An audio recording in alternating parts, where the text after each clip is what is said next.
Good evening बच्चों। आज determinant का लास्ट टॉपिक हम कर रहे हैं। डेटरमिनेंट में आप लोगों ने last time x y z जो 6 मार्क का क्वेश्चन था आपने किया, उसमें आप लोगों को मेथड बता दी किस तरह आपको सॉल्व करना है। आपको मैंने 4.6 में 1 to 15 क्वेश्चन करने के लिए दिया था। अब इसी में आपकी वर्ड प्रॉब्लम्स आती हैं और उसी के रिलेटेड आपको वैल्यू एडिड क्वेश्चन पूछ सकते हैं। तो अभी मैं आपको 2-3 कंसेप्ट उसी टाइप का बता देता हूँ और उसके बाद ये चैप्टर पूरी तरह ख़त्म हो जाएगा। फिर आप इसको ऊपर प्रैक्टिस करना है आप लोगों को, और मैं इसके पीछे वर्कशीट आपको भेजता हूँ जिससे आप प्रैक्टिस करो। फिर हम फर्स्ट चैप्टर से सीक्वेंस में ले लेते हैं, और किसी को अगर आगे का भी कंटिन्यू मतलब देखना है तो मैं कॉम्पिटिटिव में डिफ्रेंसिएशन मैंने करा दिया है, आप उसका वीडियोस ले लेना। 12th क्लास का वीडियोस हैं, 12th के का मतलब 12th का जो मैं बना रहा हूँ। 12th का तो आपका है ही, जिसको कॉम्पिटिटिव में देख लोगे 12th का, तो उसमें मैंने 5th 6th चैप्टर को कवर किया हुआ है, तो आप लोगों के लिए वो साथ साथ कवर हो सकता है। ठीक है, अभी हम आगे कंटिन्यू करते हैं। पहला है हमारा मेन फोकस मैंने बोर्ड को किया है, तो इसलिए बोर्ड के एग्ज़ाम को टारगेट बना के हम टेक्स्ट बुक को पहले थोरोली कंप्लीट करते हैं। सबसे पहले हमारा जो हमने ये लास्ट टॉपिक किया था, मैट्रिक्स मेथड से एक्स वाई जेड कैसे फाइंड करना, उसके ऊपर पहले वर्ड प्रॉब्लम मैं आपको बता रहा हूँ। उससे आप इक्वेशन बनाएंगे, इक्वेशन बना के कैसे सॉल्व करेंगे वो हम डिस्कस कर लेंगे।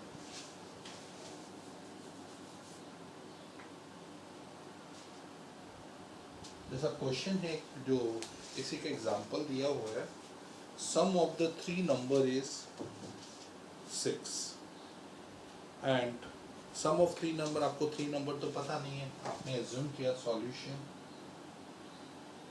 Let the 3 number is x y z, इन सब का सम आपको 6 दिया है। फिर क्वेश्चन है if we multiply third number by 3, third number z है उसको 3 से इंटू किया, and added second number to it, और सेकेंड नंबर यानी वाई इसमें ऐड किया, तो इसका जो सम आ रहा है दैट इज इक्वल टू 11।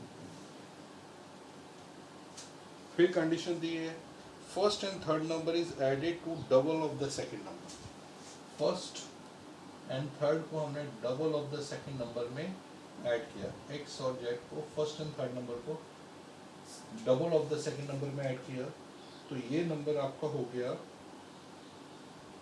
नहीं, by adding first and second number we get double of the second. अगर हम फर्स्ट और थर्ड को ऐड करते हैं तो हमको मिलता है double of the second number, sorry first and third number को जब हम ऐड करते हैं double of the second number ये मिल रहा है। तो आपकी इक्वेशन है x minus 2y plus z equal to 0। ये आपकी first second and third equation है। अब इन दोनों तीनों को सॉल्व करके आपको तीनों नंबर्स ढूंढने, अब तीनों नंबर का हम लोग वही मेथड कर रहे हैं क्या कैसे सॉल्व करना। सॉल्यूशन तो है हमारा, सबसे फर्स्ट हमने फर्स्ट इक्वेशन में 1 1 1, सेकेंड में x0 1 3 1 माइनस 2 1, फिर इसका x y z equal to right hand side में 6 11 0। ये आपका मैट्रिक्स मेथड का कंसेप्ट है। अब इसमें आपको पता है ये फर्स्ट चीज़ है, सेकेंड x, ये आपका b है। x ढूंढने के लिए a inverse into b, x ढूंढना है आपको adjoint of a divided by determinant of a into b, ये आपका रूल है। फिर मैं आप लोगों को कंडीशन होता है कंसिस्टेंसी कब होती है, इनकंसिस्टेंसी लास्ट टाइम बताया था। डेटरमिनेंट 0 अगर आ जाता है तो यूनिक नहीं आएगा, उस समय आपके नो सॉल्यूशन है, इनफाइनाइट आते हैं, तो आपने डेटरमिनेंट निकाल के वो डिसाइड करना। इसके आगे का प्रोसेस आप लोगों को पता है कैसे सिंप्लीफाई करना। पहले आपको ये वर्ड प्रॉब्लम से इक्वेशन बनानी, उसके बाद ये सिंप्लीफाई। क्लियर हुआ कि ये आपको मेथड तो पता है, इसलिए इसको कंटिन्यू करने का कोई सेंस नहीं होता है। आप लोगों को फिर भी याद है कि नहीं, भूल गए हो, करना चाहते हो वो करा देते हैं। सबसे पहले एडजॉइंट ऑफ डेटरमिनेंट ऑफ ए आप निकालो और देखो मैट्रिक्स क्या है। वन, इस कॉलम को आप एक्सपांड कर सकते हो, one, one plus six, one plus six, ये तो जीरो, इसको छोड़ दिया, वन लिया, three minus one, three minus one, ये सेवन प्लस टू, तो नाइन, विच इज नॉट, तो नॉन सिंगुलर है, इसका अंदर इसमें यूनिक सॉल्यूशन आ रहा है, मैट्रिक्स। क्लियर हो गया। अब सबसे पहले आता है कि आपको एडजॉइंट फाइंड करना है, अपनी कोफैक्टर्स निकालें, A11 इसका लिया तो इसका वैल्यू आपने ऑलरेडी 7 निकाला है, फिर 1 लिया, A12 नेगेटिव साइन डाल के 0 माइनस 3 प्लस 3 हो गया, A13 0 माइनस 1, फिर A12 1 2 किया, 1 प्लस 2 3 माइनस A22 2 2 किया, 1 minus 1 0, A23 minus 2 minus 1 minus 3 plus 3, A31 A31 3 minus 1 2, A32 minus 3 minus 0 3, A33 1 minus. अब आपने ये जो कोफैक्टर निकला इसका adjoint, adjoint of A is, ये जो आए आपकी कोफैक्टर 7 3 माइनस 1 माइनस 3 0 3 2 माइनस 3 1, इसका ट्रांसपोज किया तो ये आया आपका 7 3 माइनस 1 माइनस 3 0 3 2 माइनस 3 1, ये आ गया आपको समझ में।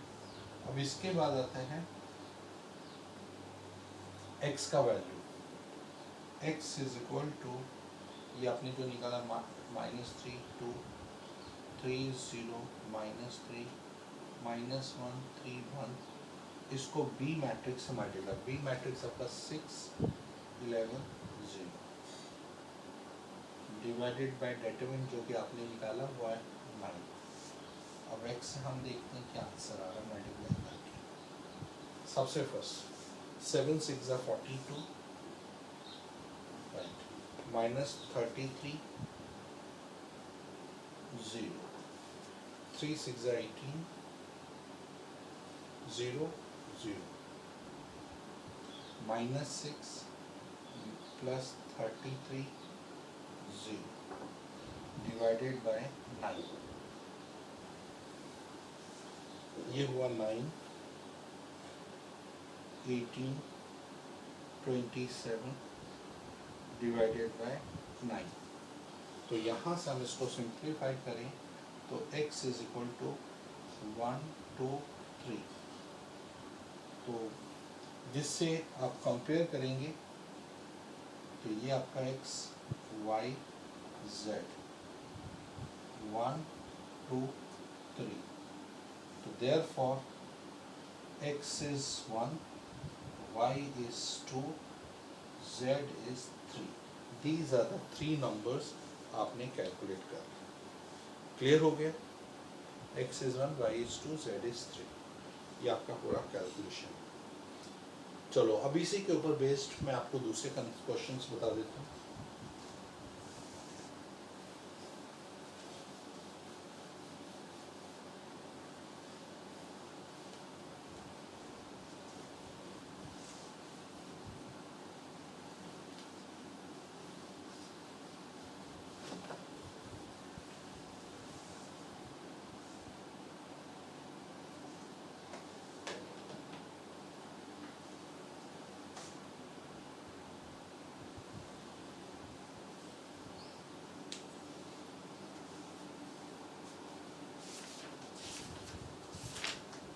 आपके एक एग्जाम्पल दिया है using product, 33 example text book में। using product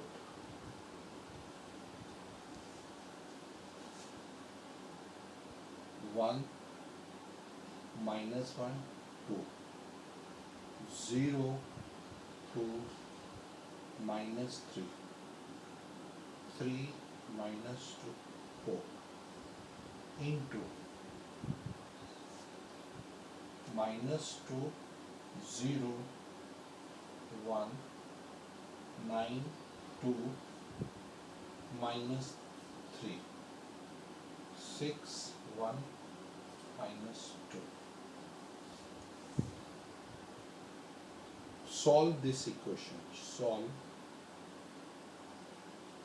x minus y plus 2z equal to 1, 2y minus 3z equal to 1, 3x minus 2y plus 4z equal to 2. ये आपको इक्वेशन दी है एग्जाम्पल में, प्रोडक्ट का यूज करके आपको ये कैलकुलेशन दिखाना है. सबसे पहले हमें देखना है कि ये जो मैट्रिक्स है इसका फॉर्म क्या है, जिससे ये ए और बी, इसमें से ए क्या बी मतलब कौन सा टर्म अलग है. तो हमने पहले इसका देखा 1 minus 1 2, 0 2 minus 3, 3 minus 2 4, x y z equal to 1 1 2. ये हो गया a, x equal to b, x is a inverse into b. अभी हमें a inverse ढूंढना है. इसमें हमने देखने से ये पता चला ये a है और ये कोई भी अदर मैट्रिक्स, तो हमने उसी तरीके से इसको लिखा. पहले इसका इंटू लिखा a c, इसको इंटू करके देखा क्या रिजल्ट आ रहा है. 1 2 2 minus 2 minus 2 minus 9 2 6 12, फिर 0 minus 2 2 1 2, फिर लास्ट में 1 प्लस 3 माइनस 4, ये मैट्रिक्स कंप्लीट माइनस 4. फिर ऐसे ही 0 2 9 18 माइनस 18, फिर इंटू क्या 0 2 2 4 माइनस 3, फिर हमने क्या 0 2 3 6 माइनस प्लस 6, फिर हमने फाइनली इसको क्या 3 2 6 2 9 18 6 4 24. फिर सेकेंड में क्या 0 minus 4 plus 4 minus 4 plus 4, 3 1 3 minus plus 6 minus 4 2 8 minus 8. ये मैट्रिक्स, इसका प्रोडक्ट ए और सी मैट्रिक्स का प्रोडक्ट आ रहा है माइनस 11 माइनस 9 1 माइनस 9 2 6 12. ओके 2 6 12, तो 12 माइनस 2 10, तो यहाँ आ रहा है 1 आ रहा है माइनस 0 0 0 1 0 0 0 1. ये मैट्रिक्स यानी ये आइडेंटिटी मैट्रिक्स है. तो जो C है वो एक तरह से A इनवर्स, क्योंकि इन दोनों का प्रोडक्ट अगर दो मैट्रिक्स का प्रोडक्ट I मैट्रिक्स आ जाए तो A का जो इनवर्स है वो C मैट्रिक्स है. यानी यहाँ जो A इनवर्स आया आपका वो आपका कितना आ रहा है C मैट्रिक्स -2 0 1 9 2 -3 6 1 -2. अब यहाँ हम डायरेक्ट A इनवर्स में ये वैल्यू रिप्लेस कर सकते हैं, जिससे हम सीधा x का वैल्यू लें. Therefore x equal to A inverse है -2 0 1. डिटरमिनेंट भी नहीं ढूंढना है, 6 1 माइनस 2, और यहाँ आ गया बी मैट्रिक्स 1 1 2। x की जगह आपने x y z minus 2 plus 2, 9 plus 2 minus 6, 6 plus 1 minus 4, जिसको सॉल्व करने से 0 11 माइनस 6 5 7 माइनस 4 3। तो x का आंसर 0, y का आंसर 5, z का आंसर 3। ये आपका सॉल्यूशन आ गया। ये है कंसेप्ट। ये कंसेप्ट यहाँ अगर दो मैट्रिक्स का प्रोडक्ट आई आए तो जो दूसरा मैट्रिक्स हो रिक्वायर्ड मैट्रिक्स का इन्वर्स ऑटोमेटिकली होगा। क्लियर हो गया? ये है। एक और कंसेप्ट है ऑफ मिसलेनियस एक्सरसाइज। ये समझ आ गया पूरा? पक्का? चलो।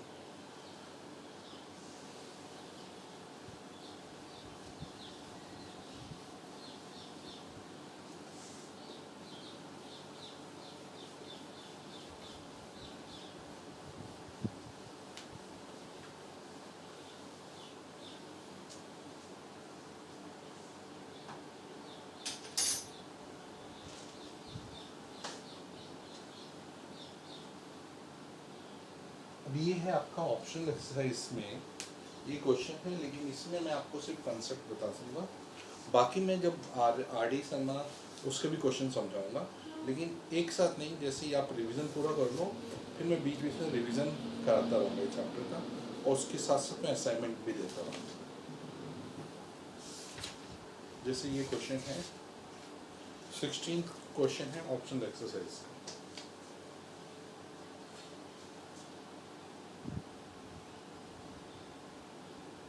Solve.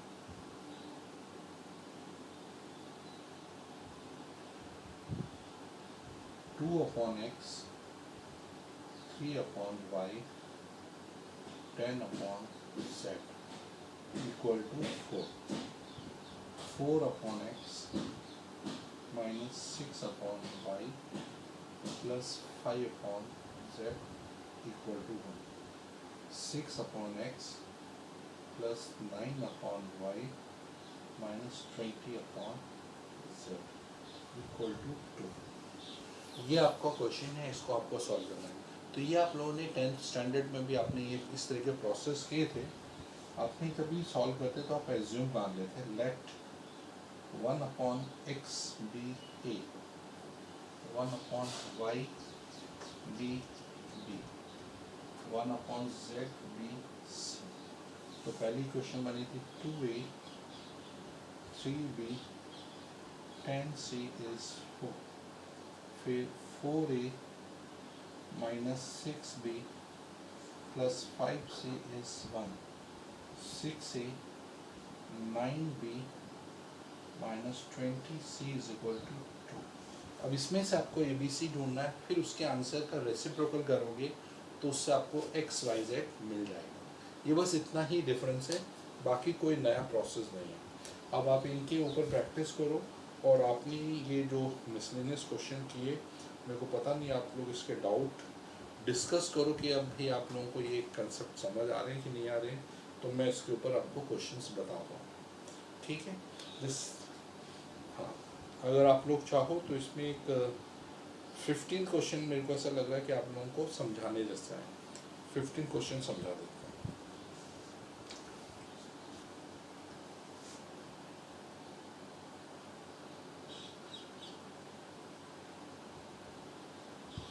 Sine alpha, sign beta, sign gamma, cos alpha, cos beta, cos gamma, और कॉस अल्फा प्लस बीटा। तो alpha plus beta cos alpha, cos beta plus sine alpha sign beta. ऐसे ही दूसरा दिया है cos beta plus gamma, cos beta cos gamma sign beta sine gamma, sign beta sine gamma gamma gamma. Cos gamma plus delta, अच्छा ये delta है sorry, gamma delta delta, cos gamma cos delta sign gamma sine delta, ये मतलब वो अपने cos A minus B का formula आपने apply किया, कॉस ए प्लस बी यानी cos A plus A minus B का formula cos A cos B plus sign A sine B. अब इसको जब सॉल्व करोगे तो आप लोगों को क्या करना है कि आप इसमें जो रूल डालोगे कि आप कॉलम जो थर्ड है उसमें थर्ड कॉलम में आप क्या कर रहे हो, देखो sine alpha sign gamma into sine alpha, इससे माइनस कर रहे हो, ठीक है, साइन अल्फा के साथ इंटू कर रहे हो, साइन गामा को कॉलम फर्स्ट में इंटू कर रहे हो, ठीक है,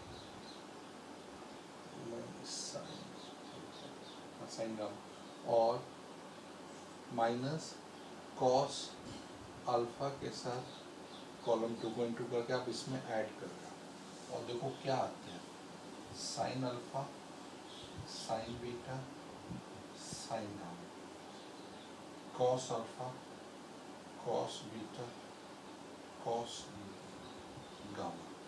जैसे इसमें क्या है, ये 0 0 0 हो गया और अगर एक भी 0 होता है ये पूरा 0, एक कॉलम पूरा 0 होने से होल 0, बस ये आपको रूल ध्यान रखना पड़ेगा और इसका आइडेंटिटी आपको याद रखनी पड़ेगी, बाकी आपको बहुत ईजिली हो जाएगा।